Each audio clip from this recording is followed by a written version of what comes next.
Bom, agora então aquela pergunta difícil que ninguém quer responder, né? Dá muito problema, como é que é isso? Quando dá problema é fácil resolver? Ou é aqueles, quando dá problema são aqueles problemas bem cabreiro mesmo que é difícil de resolver?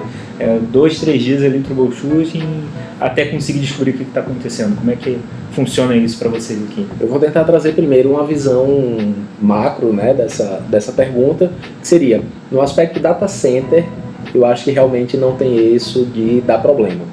Pelo menos a nossa vivência aqui na Rustime é que são prédios construídos para ser data center.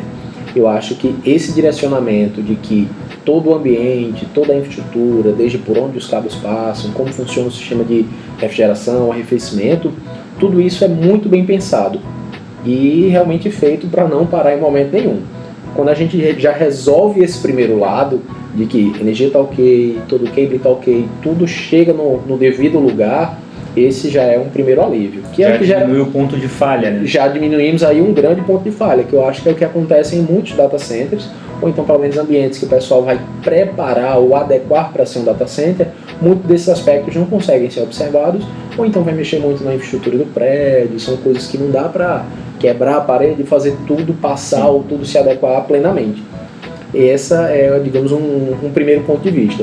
Quando a gente cai para dentro das soluções dos nossos clientes, a gente tem clientes que realmente estão dentro de ambientes em alta disponibilidade, utilizando nosso serviço de cloud storage, e aí sim, esses clientes contam com uma estabilidade, com um ambiente muito mais, como é que eu posso dizer, resiliente. E a gente tem também, digamos, todos os tipos de negócio aqui dentro. Tem clientes que vão ter mais cuidado em ter sempre o ambiente dele disponível, como também eu vou ter clientes que vão ter um menor investimento, vai de acordo com o budget do cliente, e ele vai ter uma solução mais simples. Mas em termos de troubleshoot, a gente consegue, digamos, tratar tudo isso com um downtime mínimo. Vão ter situações e situações, que é, digamos, quando é um problema que é dentro da aplicação do cliente. Se ele está dentro do ambiente cloud storage, eu consigo retornar ele a partir do snapshot, a partir do backup, é realmente um ambiente muito mais confiável. Mas se ele está em cima de discos, sem array, sem nenhum tipo de garantia, que até mesmo ele não configurou, e digamos isso faz parte, ele contratou dessa forma, aí sim, tanto o cliente vai ter um pouco mais de dificuldade de reabrir seu serviço, como também a gente da operação, tentando, digamos, entregar o máximo do time para ajudar ele, a gente vai ter aí um dia de um pouquinho mais de aperreio, mas é mais na intenção de ajudar o cliente. Se a gente fosse agir dentro de todos os limites do que foi vendido ali o produto, ele está ciente de que se ele não configura um backup e ele tem algum problema com o seu disco principal e ele não tem nada de backup, ele vai ter que começar do zero.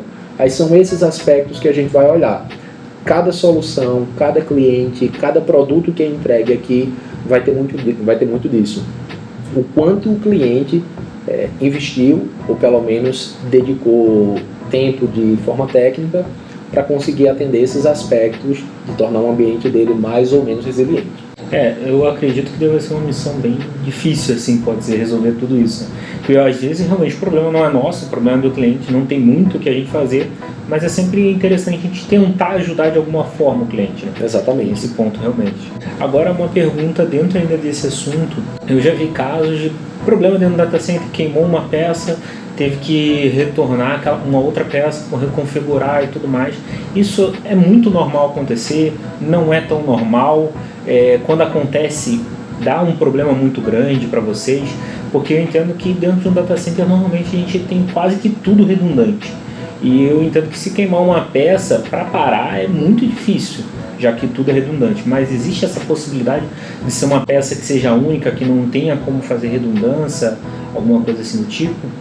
A gente pode ter casos muito específicos, Wesley, que digamos um cliente que ele não tem nenhuma solução, digamos como o Cloud Storage, como eu citei antes. Ele vai ter total dependência dos discos que estão na máquina dele. Se de alguma maneira eu posso ter um problema com a controladora RAID daquele servidor, esse sim seria um ponto de falha muito crítico. Aí é onde a gente iria recomendar, poxa, o melhor para esse cenário é ele ter um Node A, Node B e ter um cluster. Mas se ele não tem essa capacidade, ou não pôde fazer esse investimento, então aí sim a gente teria um problema muito crítico. Mas com relação à reposição, praticamente tudo que a gente opera no data center, a gente vai ter pelo menos itens em estoque para conseguir fazer uma reposição em tempo hábil. Algo que a gente vai conseguir dar um gancho depois nisso é justamente falar também do nosso monitoramento proativo. Todos os serviços que a gente entrega, existe um monitoramento mínimo de conferir a saúde da máquina, a disponibilidade dela, aspectos lá de smart do HD. Geralmente, a gente vai ter problemas com esses componentes e a gente vai estar, digamos, já de olho neles. Quando eles começarem a apresentar os primeiros sinais de falha, a gente consegue entrar em contato com o cliente, fazer esse momento aí de agendar uma janela de manutenção e conseguir tratar isso de maneira proativa. Outros aspectos que, digamos, a gente não vai conseguir atuar exatamente é algo totalmente inesperado. É uma controladora, é um equipamento que, de alguma maneira, ele apresentou um defeito elétrico. Mesmo com todos os cuidados, existe energia redundante, existe tudo de altíssima qualidade, mas uma falha pode acontecer. Aí sim é onde o que o cliente tem contratado vai fazer diferença nesse tempo de recuperação. Se ele tem um ambiente em cluster, essa recuperação vai ser bem mais rápida. Se é um ambiente totalmente standalone, com discos na máquina, a gente sim vai precisar atuar, talvez fazer uma troca desse servidor por outro, movimentar a controladora, os discos, refazer os arrays, e aí sim conseguir concluir essa entrega e retornar o serviço do cliente à atividade. Entendi.